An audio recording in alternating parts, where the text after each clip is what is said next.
I honestly don't know what a statement like, I deserve to live comfortably means. To deserve something is to earn it. It's to be worthy of it. Are we all worthy of a comfortable life? Have we earned it just by simply existing? And even if we have, even if we do all deserve comfort, whatever that means, what good does it do for you to just talk about how you deserve it? You can cry all you want about what you think you deserve, but to quote Clint Eastwood in Unforgiven, and also Snoop from The Wire, deserve ain't got nothing to do with it. Now, maybe we all deserve to skip through fields of daffodils while gumdrops fall from the sky, but that's not what life has presented us, okay? That's not the reality. So maybe you deserve something other than the reality? I don't know what that means. You can't manifest what you think you deserve just by talking about it and making demands to the universe.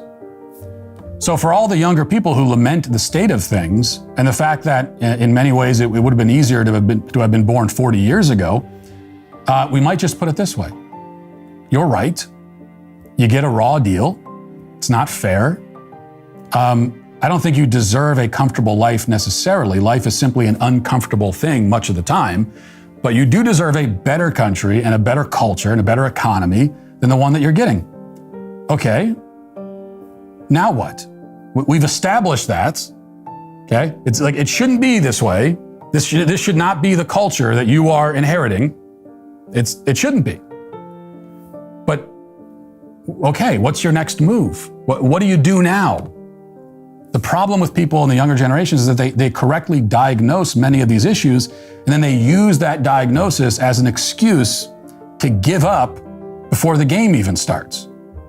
They decide not to put in the effort at work. They decide not to work hard. They decide to essentially drop out of the dating scene and give up on romantic relationships and marriage and family and everything. They retreat behind phones and screens.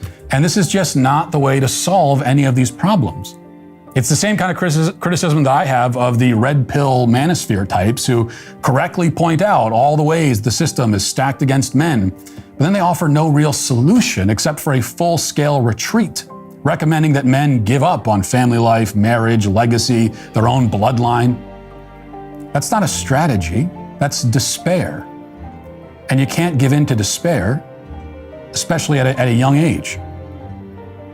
So yes, you may graduate from college and realize that you wasted a lot of time and money on a useless degree. You got scammed into going to college when you really didn't need to go, and you plunged yourself into debt for something that might not do you any good at all. That's also really unfair. It shouldn't have happened, but it did.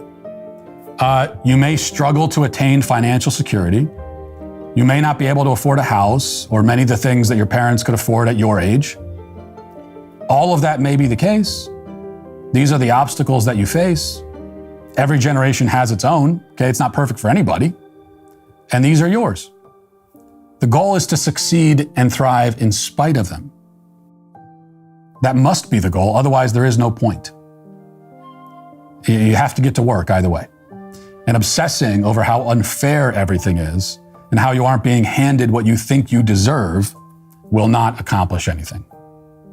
You have to work for it, one way or another.